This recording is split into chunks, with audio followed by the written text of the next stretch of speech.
Hello. Hello.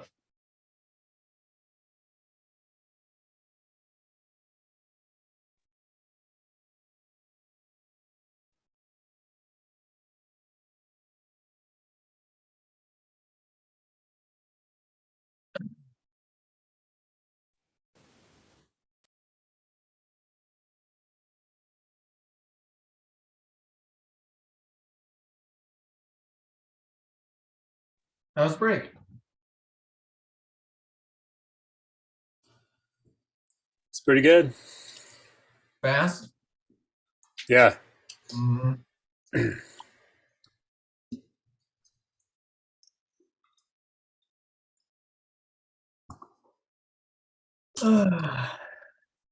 Cool. Um, let's go ahead and get started. So two modules down. We still have three more to go. So we've got this module, which is JavaScript continued. Our main focus is learning more JavaScript like fundamentals. But we will also, during this module, start to do a little bit more of what would be sort of considered backend programming, but very light on that. We're going to start getting familiar with what that means backend versus front end, and then how they communicate as well. So how does how does the internet work? We're not going to be learning that very much, but we're going to start like seeing what you need to do to be able to talk over the internet from your front end. So talk to a backend from your front end. So that's what this next module is about. And then we'll do React, and then the final module is actual backend programming, creating your own servers. So it's kind of where we are in our journey and what's next. So today will be kind of more high level and just kind of so I'm going to be showing some things that you shouldn't expect to understand quite yet, more just to kind of give you a foundation and kind of get you excited about some of the things you can do. Okay, so I want to start with just I might have to shoot. I got a new computer and I might have to restart Zoom.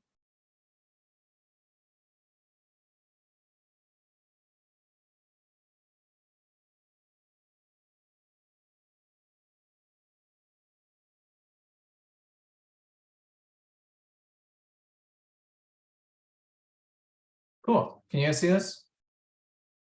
Sweet, I didn't have to restart. Okay, so I want to just do a high level kind of diagram to just kind of orient you all. So most of the time when you deal with the internet, you're doing it through your web browser.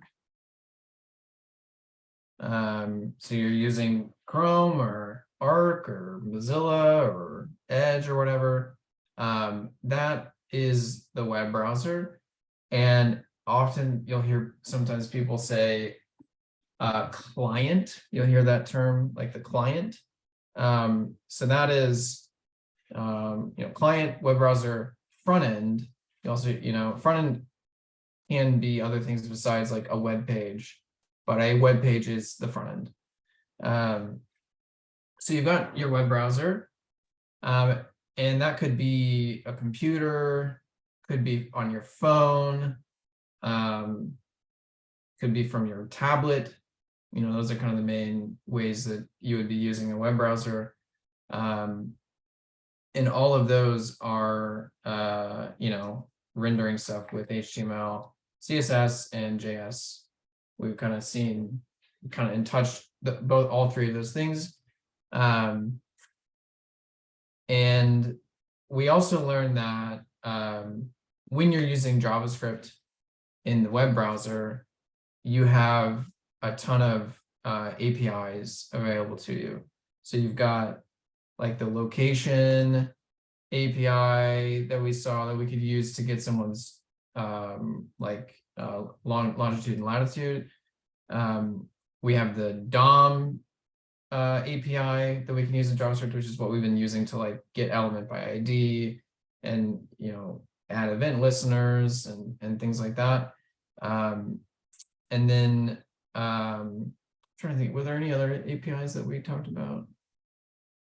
I mean, there's a ton. There's the I think Clipboard was one that we talked about. We saw that page that just had a ton of different APIs that can do a bunch of different things. One of the APIs that we didn't go over is called the Fetch API. And the Fetch API allows you to, from your JavaScript code, so someone's running your page. So you made a page for them, you made the HTML and the CSS and the JavaScript, they loaded your page. So from their web browser, they loaded your page. From your JavaScript for that page, you could decide to go get information from a server. And that's often what needs to happen. So, so far we've only made static pages. Our coffee shop is just like, whatever we put in the code for the HTML is what shows up on the coffee shop page. But like maybe we have a pretty big menu, like a large menu of stuff, and they need to search the menu. And like we didn't put the full menu in all of our code, like we've talked about before. Like we would end up using a database and we would retrieve that information and show it on the page. We haven't learned how to do that, but we have sort of mentioned it. So like if you're searching on the page, then that web page needs to go talk with the backend to see like, okay, they searched for COF, so give me everything in the menu that starts with or contains COF or whatever. Or they searched biscuit or whatever, so like find everything in the database that has biscuit in it. The most famous example of this was like when it was a big deal when Google added that like instant search while you're typing, it like finishes what you were typing. That was a huge deal when it came out. You would start typing diapers and it would finish with a bunch of different suggestions. Well, like the browser, you're typing diapers in, and then it is having to go talk to a Google server to be like, hey, they searched diapers. Like, what are all the recommendations that we should like show in this thing? And so, every website you use typically is like, while you're using the website, is needing to talk with a backend server somewhere to like give it information and also to retrieve information from it. And so and that's like that's like talking to the internet basically, is something talking to a backend server. So there's this Fetch API in the browser that you can use with JavaScript in the browser that allows you to talk with other servers. So we have this concept of a client or web browser, and then it will talk with a server or web server. And talk with is sort of like, hey, I'm going to ask for something from you, and then you are going to respond with something that I asked for, or I gave you some information, and so you give me back the relevant results based off what I told you. So I searched for biscuit, so respond with all the data for what we have on our menu that includes biscuits in it. So there's this request and response sort of flow that exists. So we've got our request here that the browser makes to the server, and then we've got our response that the server gives back.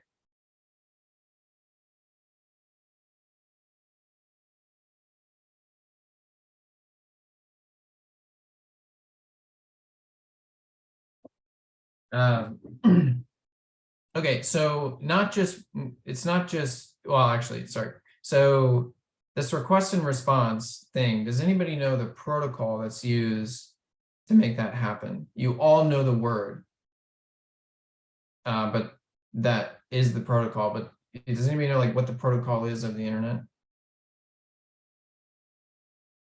It's starts with H. HTTP, Yeah, Hypertext Protocol. yes, HTTP. And most of the time nowadays you use HTTPS, which is the same protocol but secure, because all the data is encrypted end to end. And how that works is like a whole nother, thing we're not going to be learning about, like the field of cryptography and how we do end-to-end encryption is like a whole nother class. Basically, we don't need to worry about that. We just use it. We know that we can use HTTPS to securely communicate, meaning like the information I send you no one else can see except for you, and then what you respond back with no one else can see except for me, is what end-to-end encryption means.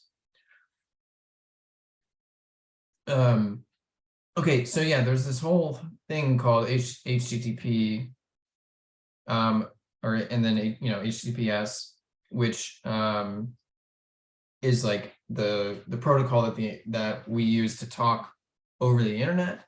And so that's, you're always talking to a server with that protocol, but it's not always a web browser that's talking to a server over HTTP. We also have there's a ton of things that can do that. So, we might have, this isn't a great, I wish I had, whatever. So it might be like app on your phone that's, not like if you install, like Postmates, or you install Facebook or something like that, it's not a browser, it's like a native app, either iOS or Android native app. And so it's not a web browser. It's pretty similar in terms of how it feels to interact with it, but that's like a native app. Those also talk to web servers through HTTP, and it's still the same request and response flow. And then, you might have a desktop app. Same thing. You might have your fridge, or you might have your TV. Like all these things are not necessarily web browsers, but they all have the ability to communicate over HTTP to talk with a web server to get information. So our main focus, though, as web developers is, how do we learn how to, with our web apps that we're building for the front end, how do we learn how to communicate with a web server? So we'll be learning how to use the Fetch API to make requests to web servers. And what's really cool is basically the entire internet, pretty much, in our domain, is going to respond with what's called JSON. So there's like a particular format of the response that you'll get from a web server called JSON, which stands for JavaScript Object Notation, which means basically whenever you talk with a backend, it's going to give you back an object or like an array of objects typically. So when we learned how to like store information in an array of objects, like when I was like, hey, this is the most popular way information is stored, it's very similar to a table with columns and rows. When you talk with the server, it's going to respond to you in that format. So that's really nice. And basically JavaScript is so popular that style of responding is pretty much, the standard that everyone uses. So we'll be learning, hey, how do we talk with servers in this class, and then in this module. And then when we get to the backend module, we'll learn how do you write backends that respond to the front end? So how do you write your own server? How do you create and store information in a backend that then can give that information to your front end? And then if you learn both those things, if you learn how to make servers and do, backend business logic and things like that, and you also learn how to do the front end code, then you're considered a full stack developer. If you've heard that term, it means you do both the backend and the front end. Okay, any questions or thoughts from what I just mentioned so far?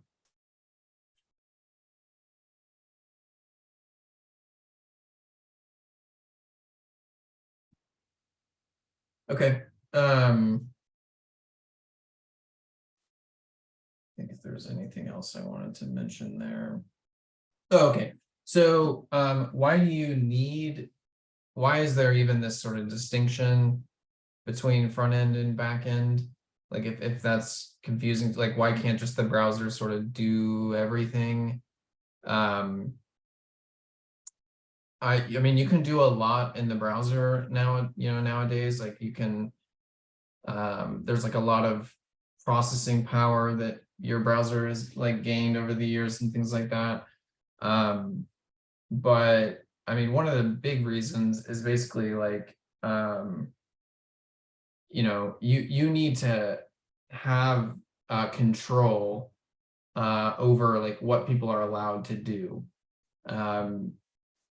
And like if you make a business like Postmates, for example, like you need to sort of restrict and have permissions for like, like I need to know who somebody is and they need to be in my database. And I don't want to send them food unless they have a a credit card that correctly processed the payment and things like that. And so there's like just this, all the like controls and permissions and rules that govern what a user can do is all controlled by the server. And then the browser is just sort of like your interface in order to talk with that company. So yeah, basically you'll hear the term business logic a lot. And that's where like the backend servers are where all of that stuff lives. Yeah, that's maybe not the most elegant explanation of why it's separate, but yeah, okay. So let's talk a little bit about what you can do with a web server. So one thing that sort of happened is basically we had the web browser get super popular, and then we added JavaScript as the programming language for the browser. But typically web servers during that time were not JavaScript because you literally couldn't do JavaScript on the web server. Like you had Java, which is a completely different thing than JavaScript, totally different. Or C++ or C# or Python or Ruby. You had other programming languages that maybe you've heard people mention before. There's a lot of different programming languages, and they all are slightly different. They have different things that they're good at, that they are more focused on. And there's like different reasons why you may want to use one language versus another. And back like before 2009, you couldn't do any backend programming with JavaScript. Like it wasn't a thing. You could only do front-end programming with JavaScript. Then so you maybe have heard the term Node before. Node was released, and I think it was 2009. And that was the first time that you could write JavaScript on the back end.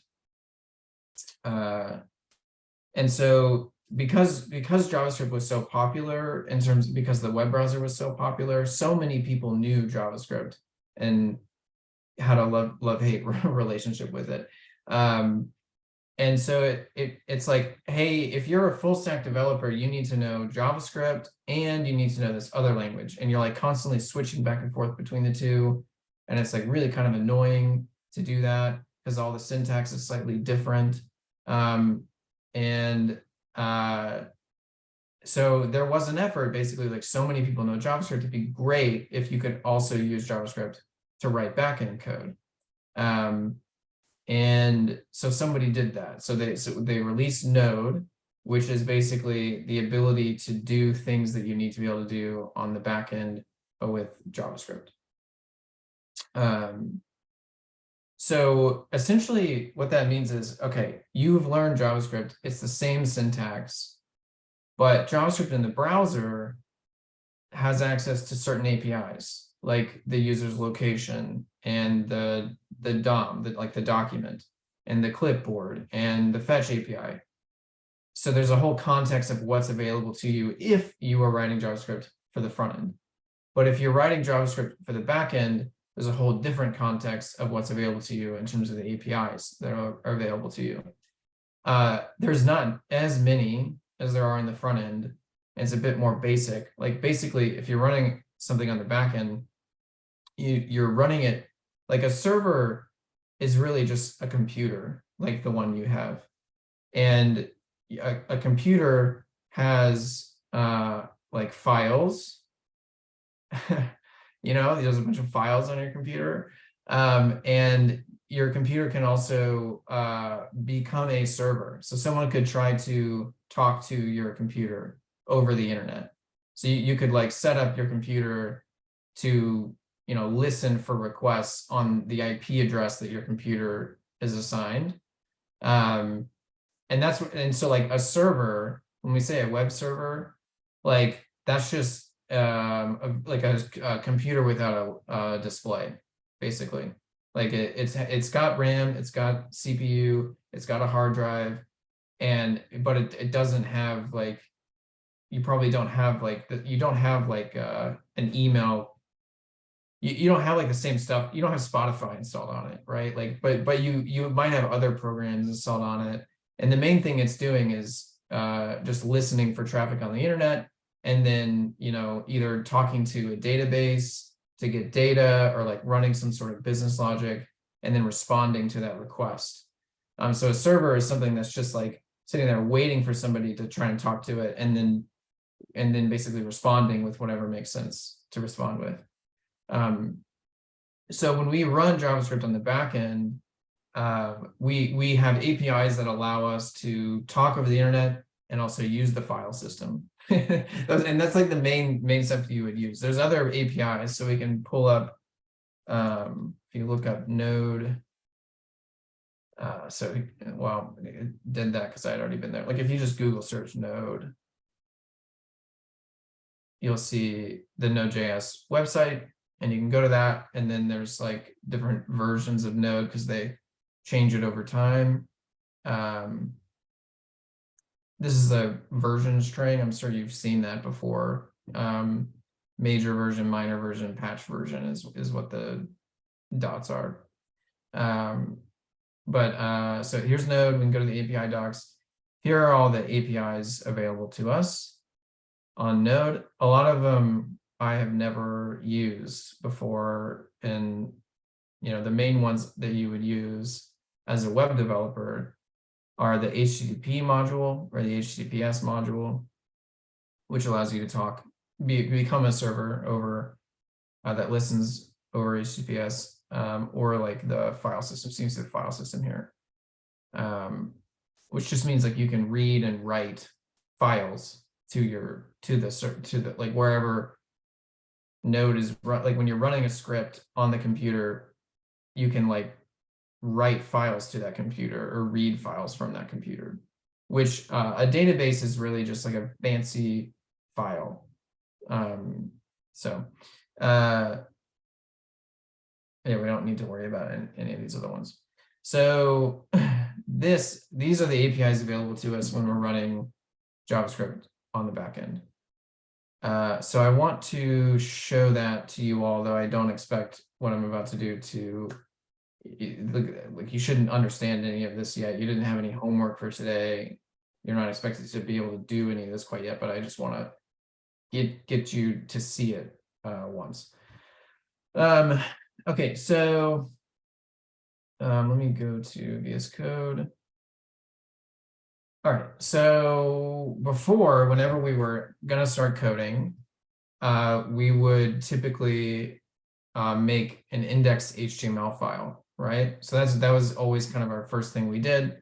We'd create an index HTML file, we'd add HTML to it, and then we'd either put CSS and JavaScript directly in the file, or we would make separate files like a .js file and a .css file, and then link them to the index.html file, and then load that HTML file in the browser with our live server.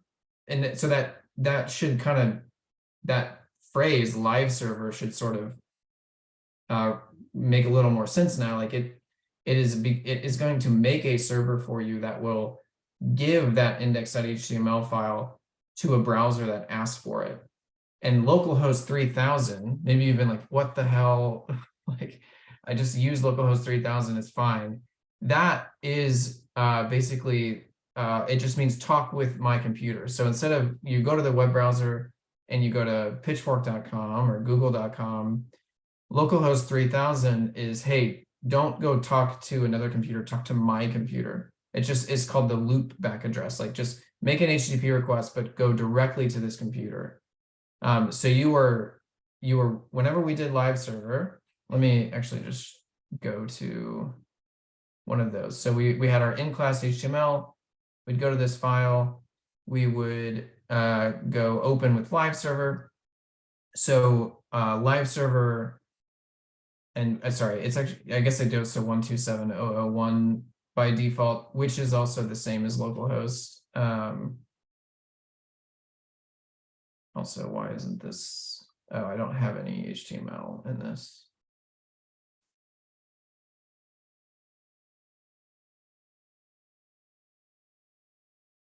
Okay, so HTTP, right? HTTP, like talk over the internet on that protocol. Go to 127.0.0.1 port 5500.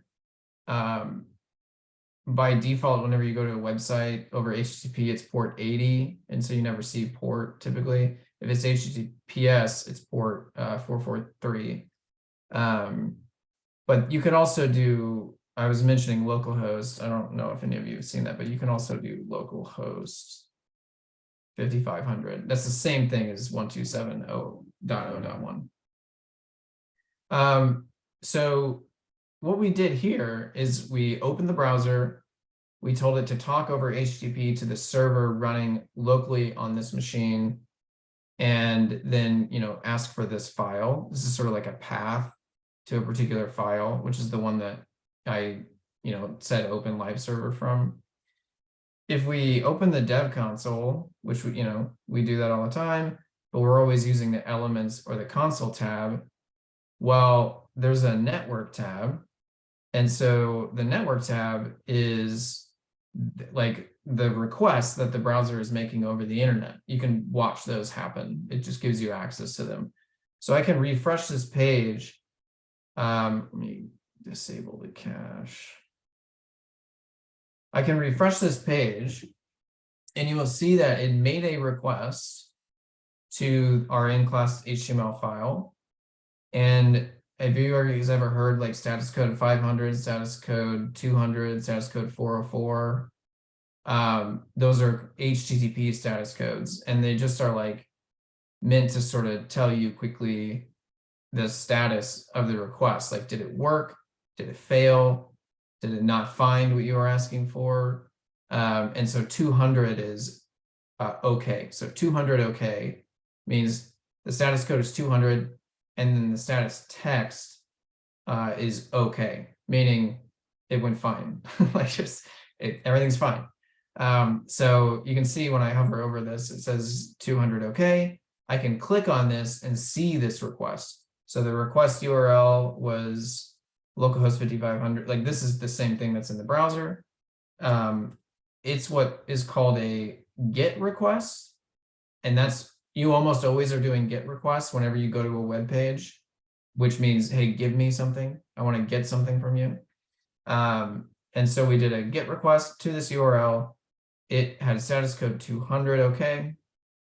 You can see it's giving me the address, which means like localhost is sort of a domain name, which means find the IP address that is the local computer. If you do google.com, that's a domain name that's going to give you back the actual like address to talk to. And so this is like the actual IP address, which is the 127.0.0.1, which is this local computer. And then there's like some other, there's like what are called response headers. Don't worry about those. Request headers, don't worry about those. But then we can actually look at the response here. So this is what the server responded with. And what it responded with was all this HTML. And then my script. So, I mean, this is, the server is just responding with text. And the text is, you know, what I wrote here. So the browser is receiving all that and then displaying it on the page. Sorry, I went kind of on a tangent. That wasn't exactly what I was about to do, but that's what's happening is, you know, when you're using a browser, it's making an HTTP request and then receiving HTML and CSS and JavaScript from a server somewhere and then rendering the page for you. Okay, so our mode that we were in before was make an HTML file, make a CSS file, make a JavaScript file, link them together, load them in the browser, front-end programming, that mode. But for back-end programming, we just write JS files. There's no HTML file, there's no CSS file, we're just writing JavaScript. So for today, we will just write a JS file. So I'm going to do a file called server.js. Okay. So we're just writing JavaScript. And the assumption I'm making is that I'm going to run this on my computer rather than through the browser. So I'm going to run this on the computer, meaning on the back end. And the way that you run a JavaScript file on your computer rather than through the browser is with Node. So there's a program called Node that you basically give this file to, and it will run it. It's the thing that can interpret JavaScript and then do things on the computer for you, whatever that may be, whatever you decide to code. So the assumption here is our context is Node, and the APIs available to me are the Node APIs, which the ones that we're interested in for today are the HTTP API and then the file system API. I'm going to show an example of both of those. So our goal here is to write a simple HTTP server that we can, actually I need to stop live server. So we're going to write an HTTP server so that if somebody tries to talk to it, we can respond with hello world. So that's all we're going to do today, is just respond with the text hello world. We could respond with HTML. You know, we could say, hey, we're going to respond. That's what the headers are for. Like it can tell the thing receiving the request what content type you're giving. So we can do, hey, we're going to respond with HTML and here's the HTML, or we're going to respond with text and here's the text, or we're going to respond with JSON and here's the JSON. So we can, that's what we're trying to do, is write a server that can respond to requests. Okay, so this is where we're going to use ChatGPT. So I am like highly encouraging everybody to use ChatGPT from here on out. Like you should use it when you're learning, you should use it for your homework, you should ask it questions. You should use it when you're trying to code. Like that's you're gonna learn faster, you're gonna learn more, and like it'll make coding easier. And so like do not use it. It's like become so common to use it professionally, so you should use it as well. And there's been a lot of studies coming out that show like it doesn't hurt learning, it helps it. Like you'll learn faster by using it because it can explain things to you like that are, more specific to what you're currently doing. So what we're going to do is I need to write enough description of what I want to do so that ChatGPT can write the code for me, and then we can look at that code. So what we want to do is we want to make a HTTP server using plain Node.js. So you'll see people type Node.js like that, meaning like Node JavaScript. And I'm saying plain Node.js because I want to just use the built-in HTTP module. Nobody uses the plain HTTP module.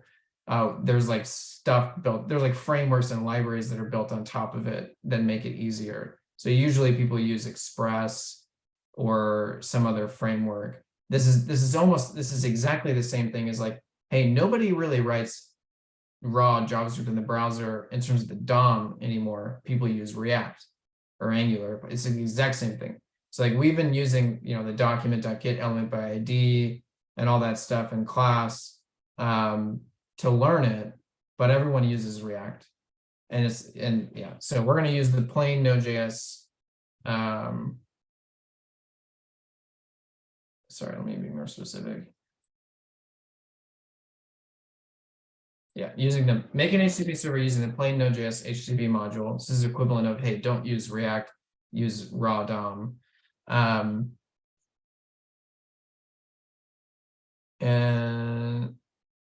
okay, yeah, it knew what I was thinking. So, and then we want to respond to requests with a status code of 200 and a body of hello world. So that was the example I want to give. So that's what we're trying to do. So I'm going to copy this and I'm going to give this to ChatGPT. Was that Copilot that auto completed that content? Yeah. Okay.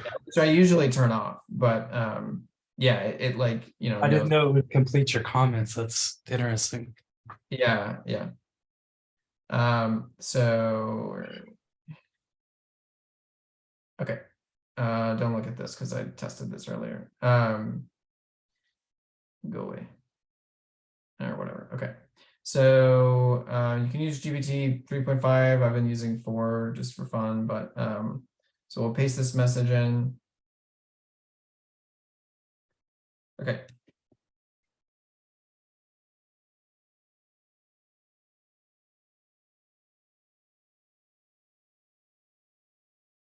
All right, so it's telling us to install Node, which most of you don't have Node installed. It's like a program you need to install, just like you need to install VS Code, but it's a program that you don't ever use it like you would. Like, there's no GUI to Node. Node is like a backend program, and so like how you see people open their terminal. There's like that big black screen, and they start typing stuff in there, like they're hacker or whatever.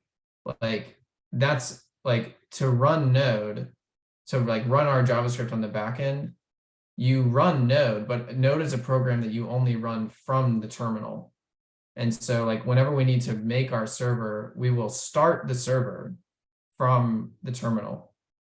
You don't start it from like a GUI or anything like that.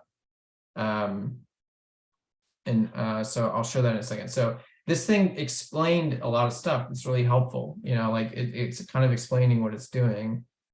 So it told us to make sure we have Node installed. It told us to make a file called server.js. So I've already made a file, I think, called server.js where I wanted to put the code, and then open that file and paste this code. So not much code. but it probably all is nonsensical to you, obviously. But this here is like the API I mentioned that we have available to us. In Node, you have to explicitly ask for the API. It's not like implicitly installed. So when we were in the web browser, we could just type document, you know, and like we didn't import that or anything or specify we wanted that. It's just available to us. If we want to use an API on Node, we have to ask for it. This is the syntax for asking for it. You're saying, hey, I want to require the API called HTTP. Notice this is a string because we're like passing a parameter to a function here, basically. And then it is saying, okay, I'm going to go find that API for you and give it back to you, assuming you didn't type something wrong. And so then we assign that to a constant, a variable. So now we have the HTTP API imported, basically. So that's the syntax for that. So we can use that now. That module, that HTTP module, has a method defined on it, right? So dot syntax method called create server. Pretty straightforward. We want to make a server. So there's a method called create server. And this here is so we have an arrow function, okay? That's the parameter it takes, is an arrow function. So what this is saying is, hey, you want to make a server? Great. You need to tell me when someone hits the server, what to do, okay? And this is saying, when someone hits the server, I'll give you the request. And the request is like, you know, who did it come from, and what URL were they trying to hit, and like other different headers they might have set. So we have access to that. So when someone hits your server, I'll give you the request, like the details and the context of the request. And then I'm going to give you something called the response that you can sort of set up the response to, and then like trigger a response. Okay. So create a server, then receive a request and a response from me. Then you can look at that request if you want to. Notice it's not doing anything with the request. It's completely ignoring it. But we then say, hey, for the response, we're going to do a status code of 200. I want to set a header to tell it that the content type is text, like plain text, not HTML, not JSON, but text. And then I want to end, I'm done. Here's like, I want to respond basically with hello world, the text hello world. So this, whenever you call end, it's going to, you know, respond to that request at that point. So we set up our server. We only have one thing that this server can do, which is no matter who you are and what you're telling me, I'm only going to tell you hello world. That's all this server does. And then we've configured the server, but we haven't ran the server. And so these next few things are, okay, I made the server, start listening, which listen just means like constantly just wait. And if somebody talks to you, then respond, and do that forever. Like just forever wait, you know, like Facebook is always waiting for you to, you know, talk to it, right? There's servers that are up 24 hours a day waiting to respond to you. And so that's what we're trying to do here, is tell it forever until I turn you off, listen and respond. So that's what this command does here. And then we can tell it what port we want to listen on. So in this case, you can ignore this, port 3000. So, you know, you don't normally see ports when you're making a request, because it's like handled for you, but you can listen on a bunch of different ports. Like it's just sort of there's like, I don't know how many there are, but there are thousands that you can use. And so like you can have more than one server running on your computer as long as they're not using the same port, is what that's for. Okay, so this is the code. Let's copy this code. And we'll put it here. And we'll save it. So we've got the server code set up. And now we need to run it. So normally when we wanted to run our code before, we would right click and do open with live server. We're not going to do that anymore for backend code. We're going to open a terminal. So here's a fancy terminal. And this is, that cool screen thing that you've always wanted to know what it does. And with this, we just type things that we want to do. That's how you interact with the terminal. You guys don't know how to do that yet. But essentially, I'm going to figure out where I am on my computer, because I have like a location. And so I'm at my curriculum folder that has all this stuff in it. I can look at what's in that folder. So there's module 3 is what we're in. So I'm going to move to module 3. And then we're going to move to day 1. And then I'm going to list it what's in day 1. And there's this README in the server.js. So like I'm moving around on my computer basically so that I can get to this file that I just made. So all this stuff here is what you see in VS Code over here. Like I was just in the curriculum folder. I moved to module 3. I moved to day 1, and then you can see the README and the server.js are in that folder. And so I'm just moving there in the terminal. So now I'm, in the right spot. And then you can see ChatGPT said, okay, open the terminal in the directory containing the server.js file, which is what I just did, and then run the following command, node server.js. So I did those things. I can then run this command in the terminal, node server.js. So this is saying, hey, I want to run the node program that I do have that installed already.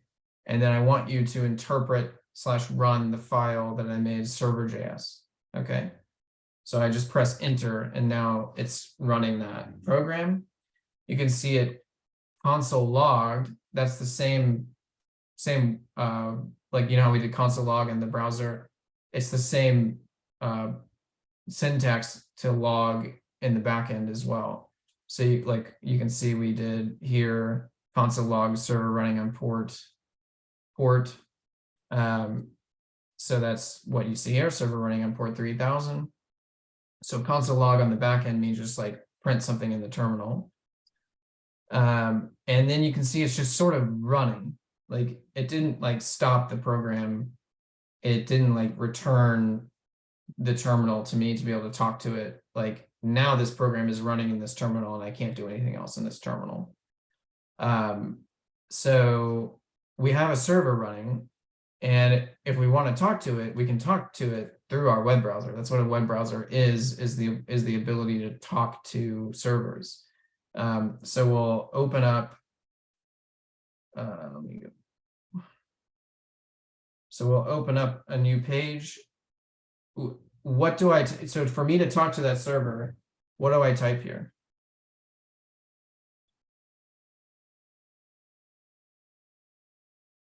HTTP. Yep. I'm using the HTTP module, not HTTPS. So I do HTTP and then : / and then what? Localhost. A local host. And then it's listening on what port? 3000. Yeah, good. Okay. So now I'm going to hit that server and notice that I received just hello world, just text in the browser. So we can open the console like we did before and look at the network, and you have to kind of refresh whenever you do that to send the request again. So we can see we did that request to localhost 3000. It was status 200. We can look at the response. It's just this plain text hello world. We can look at the headers, and we can see the response was content type text plain. There's a few other headers that are automatically added by the server for us. But yeah, well, we just made the server and talked to it. And that's no different than every other server. Like the only difference is it's on my local machine. Like I could deploy this to a domain like okcoders.com/hello world, and it would respond with hello world. Like that's, you know, what's happening. And we don't care about what the request is, right? I mentioned like we just ignore the request. Well, normally when you're going to a website, you know, this would be like okcoders.com, but then you do something like, you know, class 3 / you know, in class .html, like you have a URL, right? In our case, we don't care. The way we wrote our server does not care what the URL is. It's always going to respond with hello world. But if you wanted your server to do different things, like if you want your server to have a bunch of different things that it can do, then you like program the backend server to look at the request. So if the request URL is class in class HTML, do this. Or if the URL is some other thing, do this other thing. Like you basically can like branch what your server does based off this URL. And that's why we use the URL, is for the server to know what to do, you know, to have the right context for what to do. Okay, I have one more example to show you. Any questions about what I just showed though? Okay. So we made a server. We can also read files. So I want to show that. Move that here. Okay, we'll go to ChatGPT again. New chat. Well, actually, let me write it here first.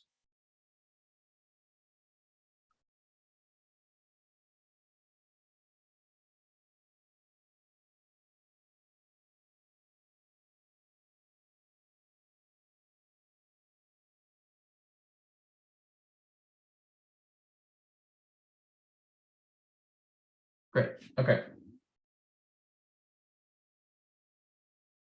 Cool. So I'm saying, hey, I want to use the plain Node.js file system module. I want to read a file on my computer and then log the contents of that file to the console. So we're just going to like read a file into the current program so that we have access to the contents of it. And then print the contents to the console. We could do other stuff, like we could read the contents and then change the contents in some way and write that back to the file, or we could, you know, read the contents and then summarize it. There's like a bunch of different stuff we could do. Let's just start with this. Actually, yeah, let's make it a better example.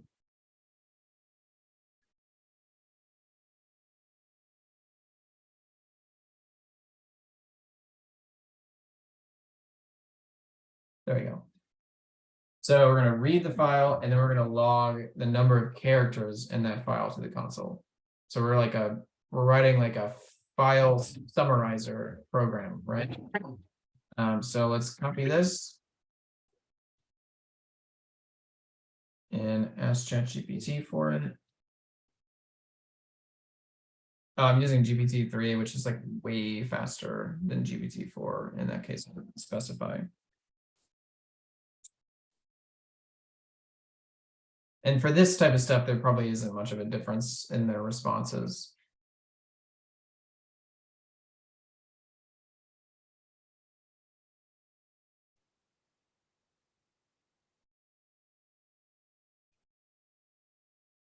Cooper, it's not, you gotta wait for dinner. I'm sorry.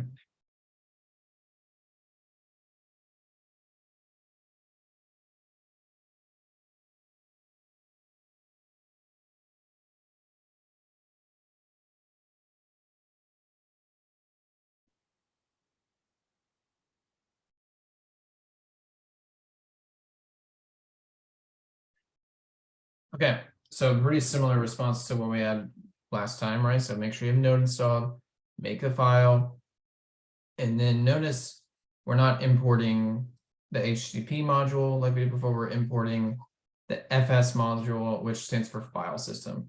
So usually programmers don't want to type a lot of stuff, so they always like do acronyms and like the minimum amount of text possible to specify something. So FS stands for file system. Then notice it's saying, hey, you didn't specify what file that you wanted or anything like that. So I'm just giving you an example, like we're going to make a variable with file path, then you put whatever file you want me to read in the code. I don't know what you want. So I'll specify a file whenever I make this. And then we've got the file system module, and we use the read file method on that. Pretty straightforward. There's read file, write file, we tell it what file to read. That's one of the parameters. We tell it what encoding to use. So that's kind of fancy stuff. But basically we're just saying, hey, we want it as like text. That's basically what we're saying. And then we get this function here, similar to how we got request and response. We're going to get either an error if we couldn't find that file, or we didn't have permission to read it or something like that. And it will get a description of the error. Or if it worked, we'll just receive the data from the file. So data is just going to be a string of all the contents in that file. So you can see it's saying, hey, if there was an error, which basically error will be undefined if there's no error. So undefined is what's called falsy. So if the error is undefined, then this if block won't run. But if there was an error, it would just log that error to the console. Console error is similar to console log. You don't have to worry about that for now.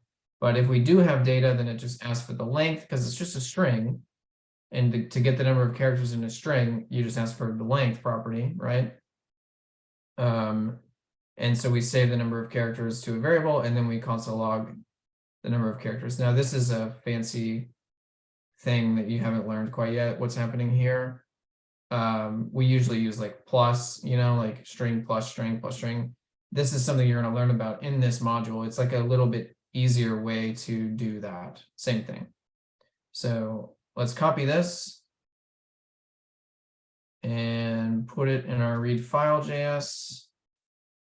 Let's tell it the file to read. So we could tell it to read the README file that I have in this. So I've got this read file.js. Right next to it is the README, which has this stuff in it for what we're learning today. So let's read that file. So I'll do file path would just be the current directory I'm in / readme.md. So that's the file path we want to read. And then this would, if you wanted to do this the way that we've done before, you would be using a regular string. The file has regular string plus number of characters plus like this. So this is what we've normally been doing. Okay, so that is our program. So what do I do to run this program? Node read file-js from the directory that it's saved in. Yep. So from the terminal, I have my server running still, right? So I'm going to turn the server off. So I just turn the server off. There's a command to like kill a program, which is Control-C. You don't need to know about that quite yet though. But now I want to run, instead of server.js, I want to run read file.js. So node read file.js. That's what ChatGPT told me to do. So we'll run that.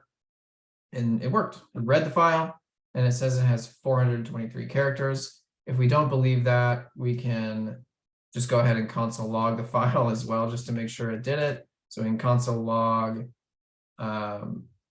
data, which data is the parameter that we use to just have the contents of the file. So we can run this program again, and we'll see, look, we're just seeing our README just console log. Yeah. Okay, that's it. Hopefully, I know that there's a lot of stuff in there that you're not familiar with, but hopefully you understand a little bit more at a high level and are kind of excited to start doing some of this Node stuff. So I will post the homework after this for what you should do for Saturday. It's just learning more JavaScript. So you're not learning like Node or doing HTTP requests or anything like that. You're just learning more JavaScript. But the examples that we'll be using in class and the exercises we'll be using will be more about trying to start using some of those things more with our more advanced JavaScript that we're learning. Cool. All right. I will see you all on Saturday. Good one. Thanks. Yeah. Yeah, thank you.